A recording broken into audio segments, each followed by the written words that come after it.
Hello, good morning. Durga Pal ma'am की class में आप सबका स्वागत है। Good morning, welcome back to Durga Pal ma'am's class. आज की क्लास में हम पढ़ रहे हैं क्लास 6 मल्हार से 10th चैप्टर परीक्षा। बहुत ही सुंदर कथा है ये परीक्षा, और इसके रचयिता हैं प्रेमचंद जी। प्रेमचंद हिंदी के एक महान लेखक और कथा सम्राट के नाम से प्रसिद्ध प्रेमचंद का वास्तविक नाम धनपत राय था। प्रेमचंद का वास्तविक नाम धनपत राय था। इन्हें प्रेमचंद तो बाद में मिला है नाम। उन्होंने समाज सुधार और राष्ट्रीय भावना से ओतप्रोत कई कहानियाँ और उपन्यास लिखे हैं। ये 1880 में पैदा हुए थे और 1936 में इनकी मृत्यु हो गई थी।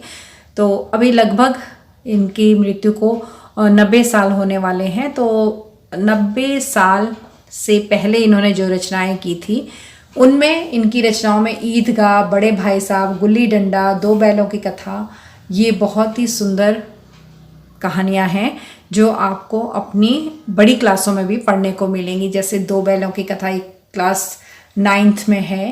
तो इस तरह से इनकी बहुत सारी कहानियां हैं जो बच्चों के पाठ्यक्रम में रखी गई हैं।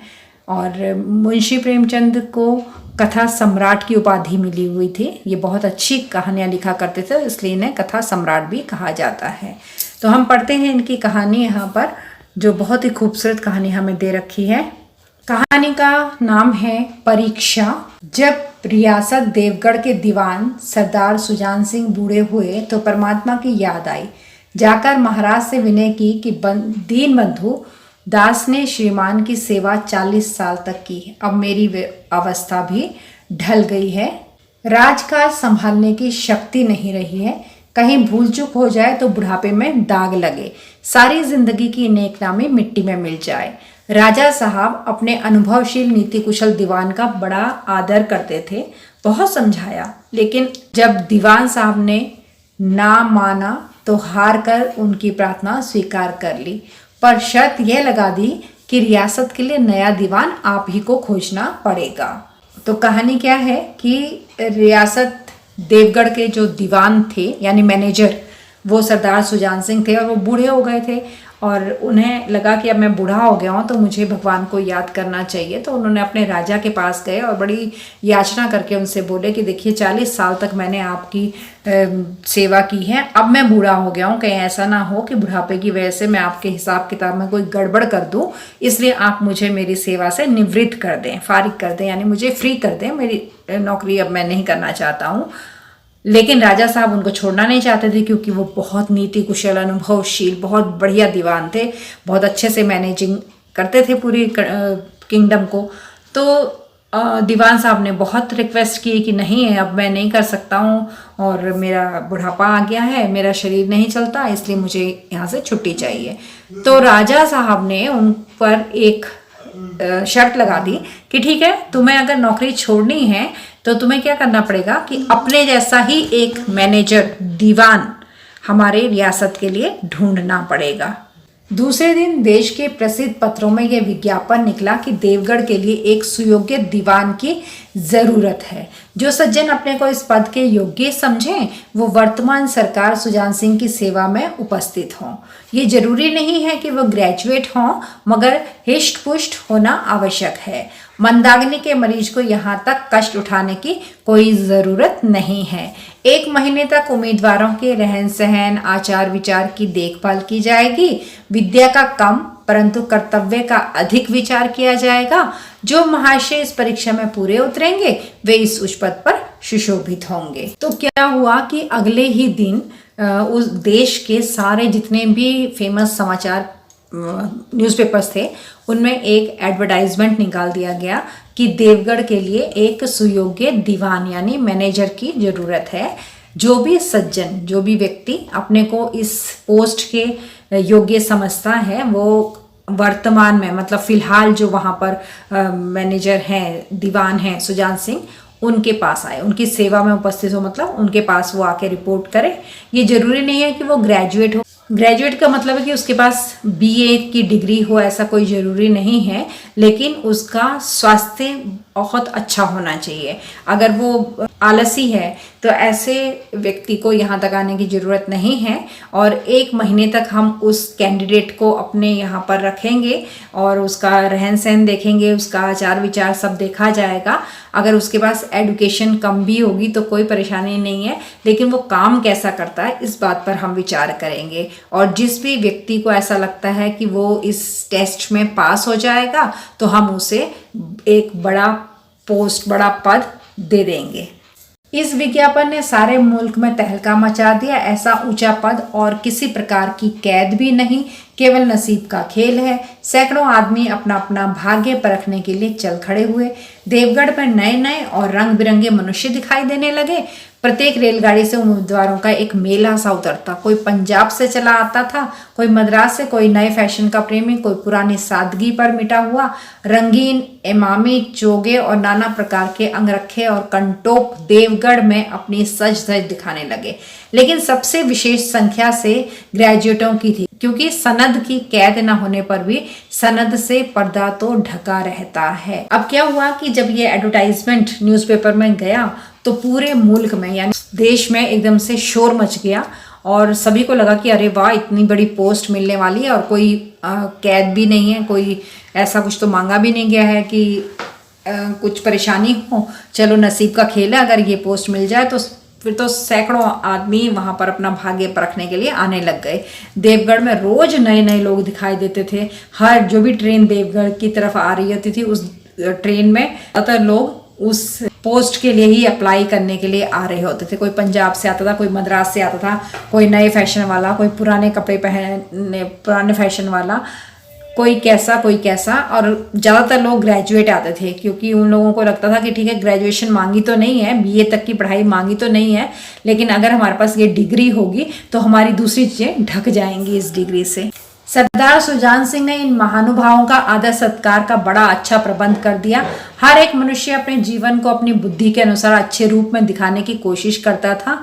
मिस्टर 9 बजे तक सोया करते थे। आजकल वो बगीचे में टहलते हुए उषा का दर्शन करते थे। मिस्टर द, स और ज से उनके घरों पर नौकरों की नाक में दम था, लेकिन ये सज्जन आजकल आप और जनाब के बगैर नौकरों से बातचीत नहीं करते थे।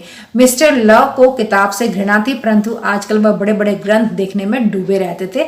जिससे बात कीजिए वह नम्रता और सदाचार का देवता बना मालूम देता था। लोग समझते थे कि 1 महीने का झंझट है, किसी तरह काट ले, कहीं कार्य सिद्ध हो गया तो कौन पूछता है। सरदार सुजान सिंह ने जितने भी लोग वहां पर आए, जिन्होंने अप्लाई किया था, उन सब लोगों का बड़े अच्छे से उन्होंने आदर सत्कार किया, उनका वेलकम किया, उनका रहने का अच्छा सा अरेंजमेंट कर रखा था।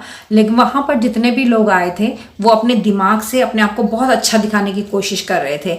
जैसे कुछ एग्जाम्पल यहाँ पर दे रखे हैं कि मिस्टर ए जो थे वो वैसे तो 9 बजे तक सोते थे, लेकिन आजकल वो सुबह 4 बजे उठ करके बगीचे में टहला करते थे। मिस्टर द, स, ज जो बाकी के लोग थे वो अपने घर में नौकरों की नाक में दम किए रहते थे, लेकिन आजकल यहाँ जो नौकर थे उनसे आप करके, जनाब करके बड़ी रिस्पेक्ट से बात कर रहे थे। और एक मिस्टर एल थे जिनको किताबों से बहुत नफरत ही पढ़ते थे, लेकिन आजकल वो पढ़ना दिखाते थे कि मैं बहुत पढ़ता हूँ। जिससे भी बात करिए वो इतने नम्र होकर बात कर रहे थे, इतने अच्छे से बात कर रहे थे कि ऐसा लग रहा था कि भाई ये इंसान नहीं है, देवता ही है। लोग समझते थे कि चलो 1 ही महीने का झंझट है, 1 ही महीना तो ये हमें टेस्ट करेंगे, किसी तरह से हम अच्छे बनकर 1 महीना काट लेते हैं, और अगर हमें ये पोस्ट मिल गई तो फिर कौन पूछ रहा है। लेकिन मनुष्यों का वह बूढ़ा जोहरी आड़ में बैठा हुआ देख रहा था कि इन बगुलों में हंस कहाँ छिपा हुआ है।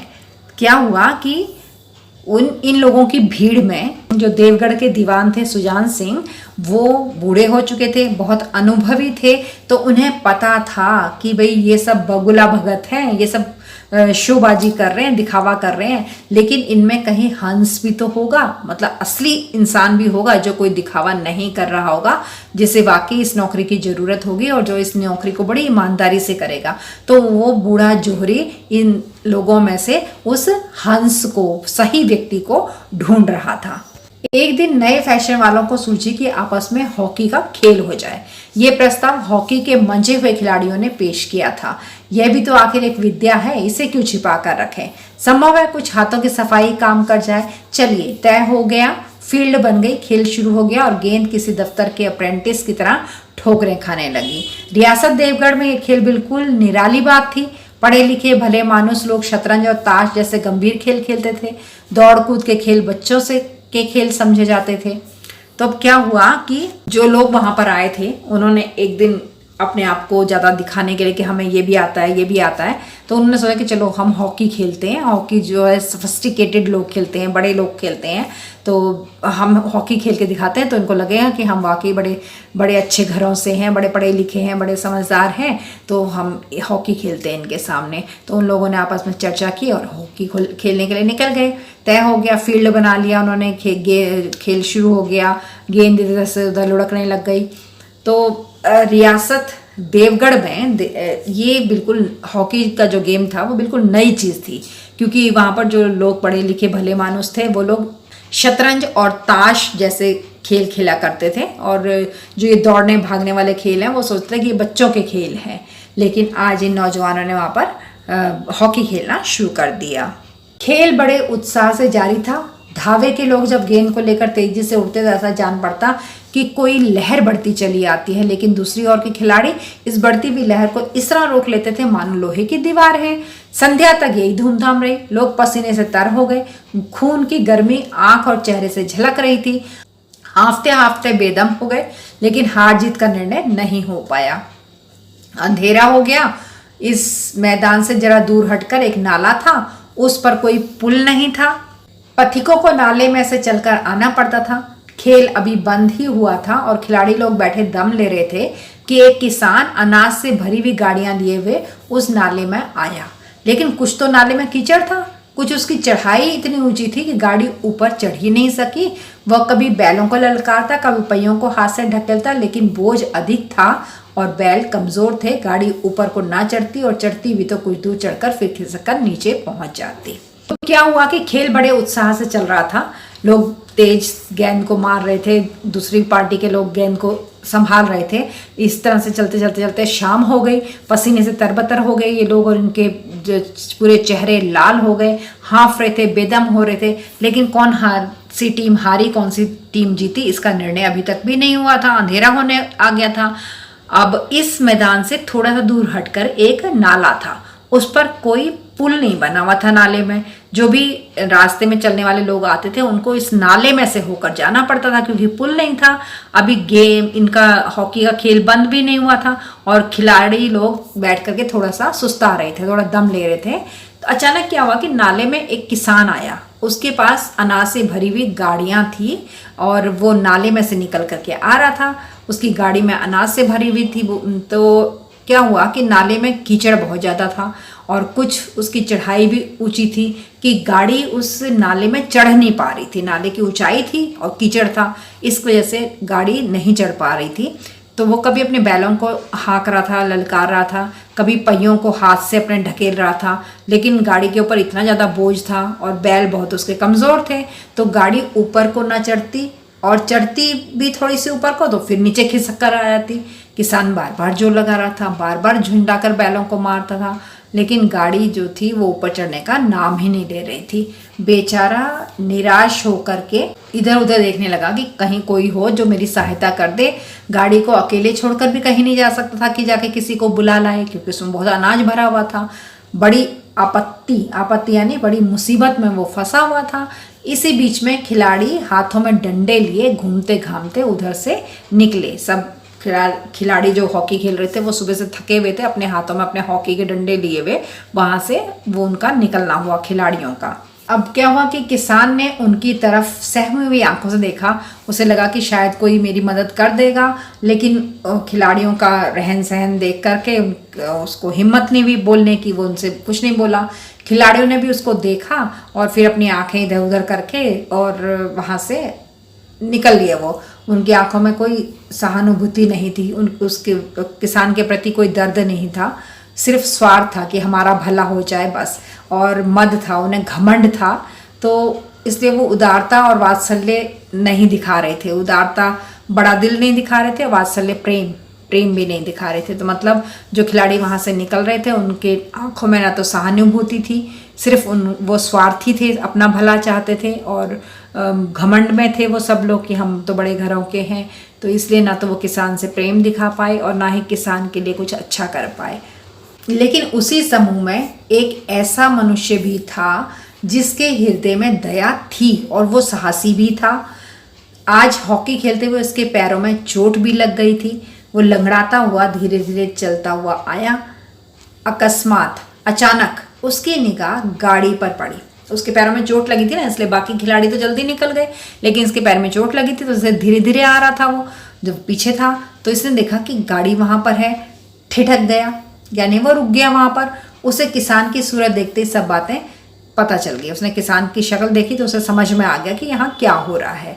तो उसने अपना कोट भी उतार दिया और डंडा भी रख दिया और किसान के पास जाकर के बोला कि मैं तुम्हारी गाड़ी निकाल दूं। किसान ने देखा कि एक गठे हुए बदन का लंबा आदमी उसके सामने खड़ा है। तो किसान झुक कर के बोला कि मैं आपसे कैसे कहूँ, मतलब उसको लगा कि ये तो बड़ा अमीर व्यक्ति है। तो युवक ने कहा कि मालूम होता है तुम यहाँ बड़ी देर से फंसे हो, अच्छा तुम गाड़ी पर जाकर बैलों को साधो, मैं पहियों को ढकेलता हूँ, अभी गाड़ी ऊपर चढ़ जाएगी। तो उसे मदद का हाथ बढ़ाया कि ऐसा करो तुम बैठो गाड़ी में और मैं ढकेलता हूँ। किसान गाड़ी में जा कर के बैठ गया। युवक ने पहिए को जोर लगा करके उकसाया। कीचड़ बहुत ज़्यादा था, वह घुटने तक ज़मीन में गड़ गया। अब कीचड़ में खड़ा होकर जब वो गाड़ी को धक्का लगा रहा है तो वो घुटने तक उसके पैर कीचड़ में सन गए, लेकिन उसने हिम्मत नहीं हारी। उसने फिर एक बार जोर लगाया। उधर किसान ने बैलों को ललकारा। अब किसान बैलों को चलने के लिए कह रहा है कि बैल भी जोर लगाएं, और पीछे से वो आदमी जोर लगा रहा है। तो बैलों को सहारा मिल गया, उनको हिम्मत आ गई। उन्होंने कंधे झुकाकर एक बार जोर किया तो गाड़ी नाले के ऊपर निकल गई। काम मेहनत करने से, हिम्मत करने से, एक दूसरे को सहारा देने से गाड़ी अपना निकल गई ऊपर। किसान युवक के सामने हाथ जोड़कर खड़ा हो गया। जब गाड़ी निकली तो वो उतर के आया और उस आदमी के सामने वो हाथ जोड़ के खड़ा हुआ और बोला कि महाराज आपने आज मुझे उबार लिया, नहीं तो मैं तो सारी रात यहीं पर बैठा रहता। तो युवक ने हंसकर कहा अब मुझे कुछ इनाम भी तो दे दो। किसान ने गंभीर भाव से कहा नारायण चाहेंगे तो दीवानी आपको ही मिलेगी। पता तो सबको था ना वहाँ पर कि ये सब लोग इसके लिए आए हुए हैं, दीवानी का पद लेने के लिए आए हुए हैं।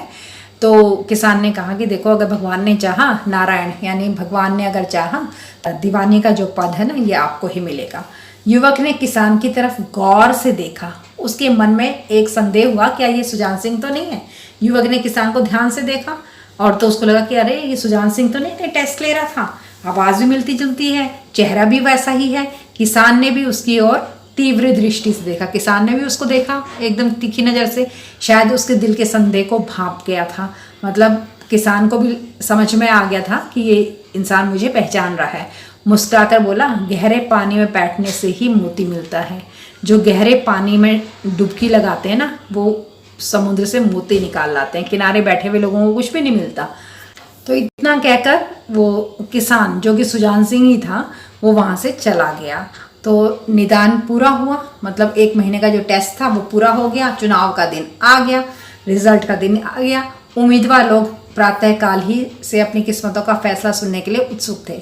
उम्मीदवारी में जितने भी लोग आए हुए थे वो सुबह से ही अपनी किस्मत का फैसला, भाई रिजल्ट क्या निकलता है, किसको दीवान चुना गया है, ये इस जानने के लिए वो उत्सुक थे, बेचैन थे वो लोग। दिन काटना पहाड़ हो गया। प्रत्येक के चेहरे पर आशा और निराशा के रंग आते थे। नहीं मालूम आज किसके नसीब जागेंगे, ना जाने किस पर लक्ष्मी की कृपा दृष्टि होगी। अब सब मन में सोच रहे हैं कि पता नहीं आज किसका भाग्य जागेगा, भाई किसके ऊपर लक्ष्मी माता की कृपा दृष्टि होगी, किसको ये दीवानी का पद मिलेगा। तो सबके सब इस बात को सोच कर वहाँ पर बैठे हुए हैं। संध्या समय राजा साहब का दरबार सजाया गया। जब शाम का समय हुआ तो राजा साहब का दरबार सजाया गया।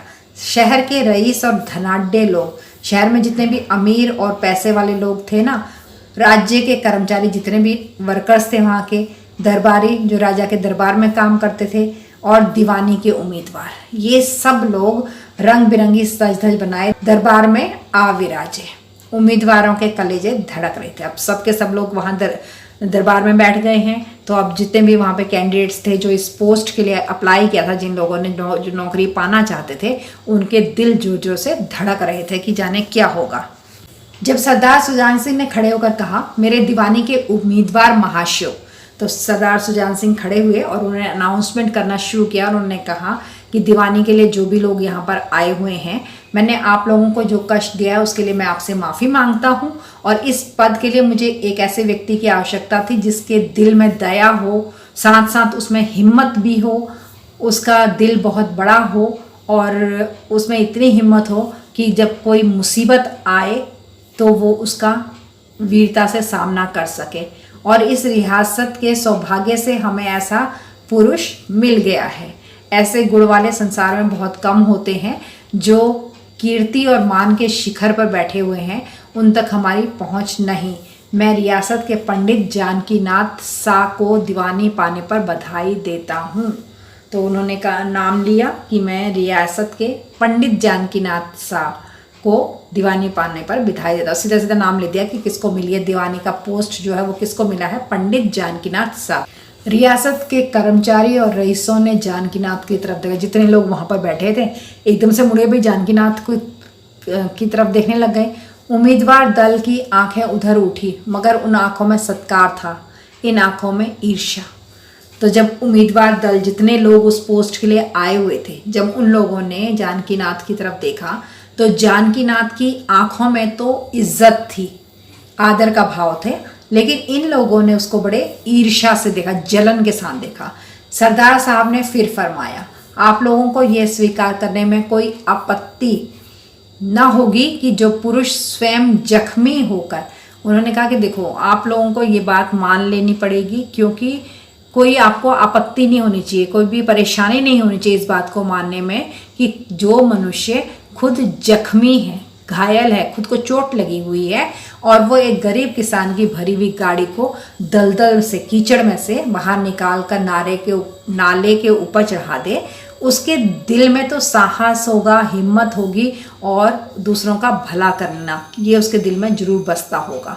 ऐसे आदमी गरीबों को कभी सताएंगे भी नहीं और उनका संकल्प दृढ़ है जो उसके चित्त को स्थिर रखेगा। उनके मन में एक निश्चय है कि मैंने गरीबों की सेवा करनी है, इसलिए उनका दिल हमेशा स्थिर रहेगा। वह चाहे धोखा खा जाएंगे लेकिन दया और धर्म वो कभी नहीं छोड़ेंगे। तो यहीं पर ये कहानी समाप्त हो गई और के दीवान सुजान सिंह ने अपना उम्मीदवार जो आए हुए थे उनमें से एक श्रेष्ठ उम्मीदवार जानकीनाथ को दीवान के पद के लिए चुन लिया। उन्हें विश्वास था कि ये जानकीनाथ इस पद की गरिमा को बनाकर रखेंगे, लोगों के साथ दया के साथ पेश आएंगे, गरीबों पर अत्याचार नहीं करेंगे, ये स्वार्थी नहीं है, ये गरीबों की सेवा करेंगे, इनके अंदर हिम्मत भी है और इनके मन में दूसरों की सेवा करने की भावना भी है। उन्होंने एक ही परीक्षा में ये पहचान लिया और एक बहुत बढ़िया दीवान चुनकर अपने राजा को पेश कर दिया। तो ये थी कहानी परीक्षा। बड़े संक्षेप में मैंने कहानी सुनाने की आपको कोशिश की है। हाँ, साथ ही मैंने पूरी कहानी आपको पढ़कर भी सुनाई है ताकि कोई भी लाइन ना छूटे, क्योंकि क्या होता है कि एग्जाम में मैम किसी भी लाइन से क्वेश्चन बनाकर फिल इन द ब्लैंक्स या ट्रू फॉल्स की फॉर्म में वो दे सकती हैं, या फिर MCQ में मल्टी चॉइस क्वेश्चन जो होते हैं इस तरह से आपको दे सकती हैं। तो इसलिए मैंने किसी लाइन को छोड़ा नहीं, पढ़ा पूरा चैप्टर है और कहानी आपको मैंने शॉर्ट में सुनाती गई, उसके अर्थ के साथ, शब्दों के अर्थ भी मैंने आपको बताए हैं। कैसी लगी आपको वीडियो? जितने प्यारे आप हैं उतना ही प्यारा कमेंट कीजिएगा और 4 काम कर दीजिएगा। पहला है लाइक का बटन दबाना, दूसरा है अपने 2 दोस्तों के साथ इसे जरूर शेयर करना, तीसरा है दुर्गापाल मैम की क्लास में नए आए हैं और अभी तक सब्सक्राइब नहीं किया है तो सब्सक्राइब करके ही जाना चैनल को, और चौथा है बेल आइकन को दबा देना ताकि आगे आने वाली वीडियो के नोटिफिकेशन आपको मिलते रहें। तो अब चलते हैं और मिलेंगे अगली वीडियो में इसके क्वेश्चन आंसर्स के साथ। तब तक के लिए tata bye bye and love you all. Thanks for attending Durgapal Ma'am's class. Please like, share, subscribe and don't forget to leave a lovely comment. Thank you.